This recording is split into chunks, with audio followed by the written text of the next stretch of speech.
We're back with another episode of Art of War series. This is chapter 2, Waging of War.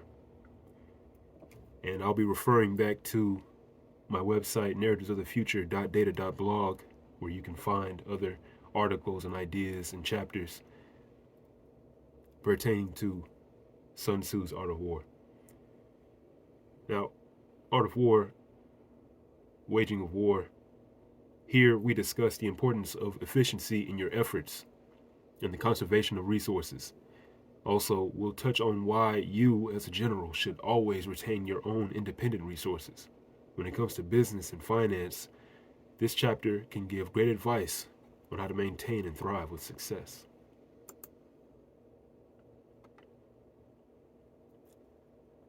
As mentioned before in the previous entries, the Art of War can play tricks on you as a reader if you don't spend the time to ponder over the words that are presented.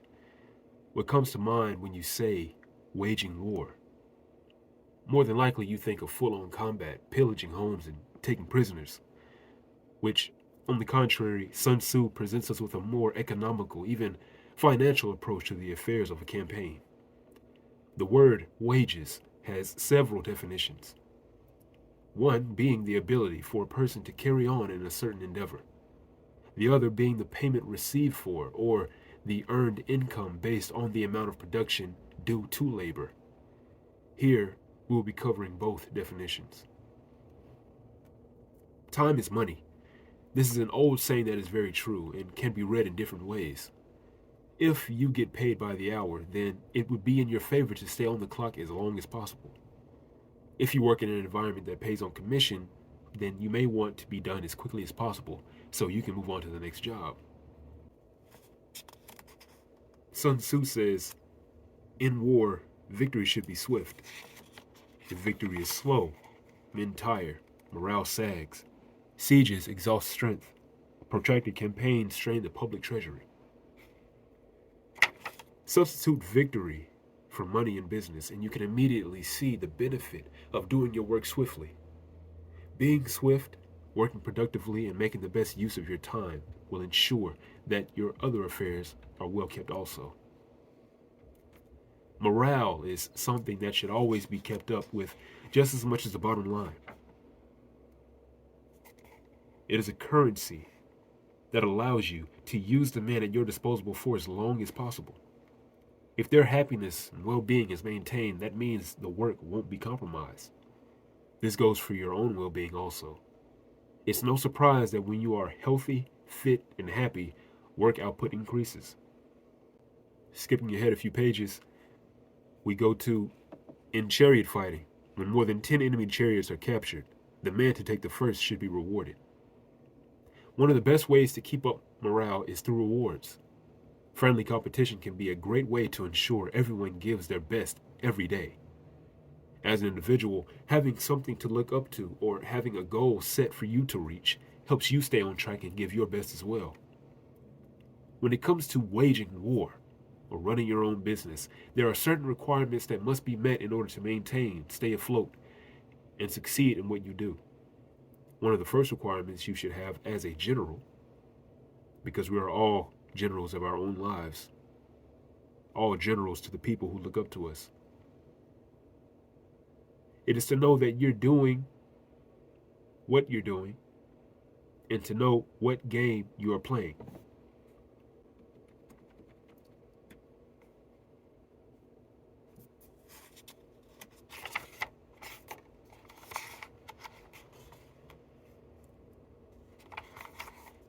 As we go over here, without a full understanding of the harm caused by war, it is impossible to understand the most profitable way of conducting it.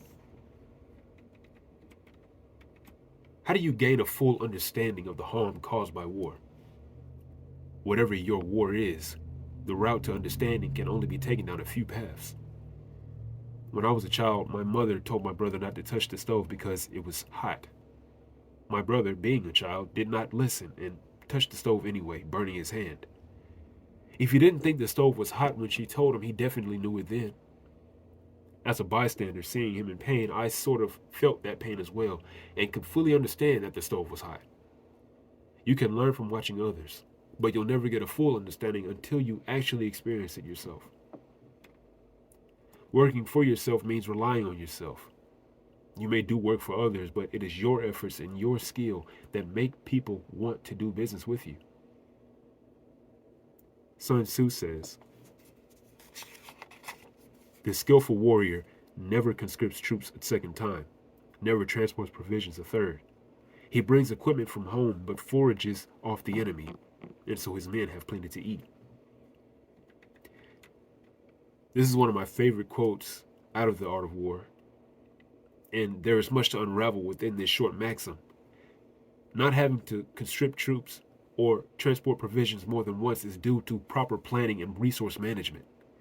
Your equipment can be physical tools or mental knowledge.